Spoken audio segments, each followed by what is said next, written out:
Évangile de Jésus-Christ selon saint Matthieu, chapitre 5, versets 38 à 48. En ce temps-là, Jésus disait à ses disciples, « Vous avez appris qu'il a été dit œil pour œil et dent pour dent. Eh bien, moi je vous dis de ne pas riposter aux méchants. Mais si quelqu'un te gifle sur la joue droite, tends-lui encore l'autre. Et si quelqu'un veut te poursuivre en justice et prendre ta tunique, laisse-lui encore ton manteau. Et si quelqu'un te réquisitionne pour faire 1000 pas, fais-en 2000 avec lui. À qui te demande, donne. À qui veut t'emprunter, ne tourne pas le dos. Vous avez appris qu'il a été dit, tu aimeras ton prochain et tu haïras ton ennemi. Eh bien moi je vous dis, aimez vos ennemis, priez pour ceux qui vous persécutent, afin d'être vraiment les fils de votre Père qui est aux cieux. Car il a fait lever son soleil sur les méchants et sur les bons, il fait tomber la pluie sur les justes et sur les injustes. En effet, si vous aimez ceux qui vous aiment, quelle récompense méritez-vous? Les publicains eux-mêmes n'en font-ils pas autant?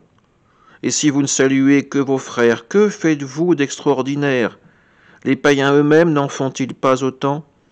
Donc vous serez parfaits comme votre Père céleste est parfait. Acclamons la parole de Dieu. Nous sommes dans la continuité de l'évangile de dimanche dernier. Jésus éclaircit pour nous les commandements de l'ancienne alliance. Ces commandements ne sont pas caducs, mais à présent ils sont portés, sublimés par la parole du Christ. Il faut rompre la spirale de la violence qui peut rien engendrer de bon. Il faut à présent tendre son regard vers la miséricorde et vers le pardon, vers la prière. Oui, le chemin du chrétien n'est pas un chemin facile à emprunter.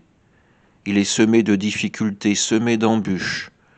Nos propres rancunes peuvent faire obstacle à l'alliance que Dieu désire pour nous.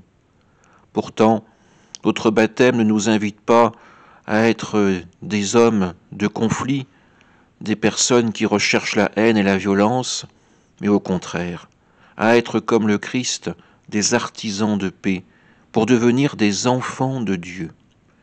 Oui, ayons dans le cœur, dans nos mains et dans nos paroles, la paix même que le Christ nous donne en cette Eucharistie. Amen.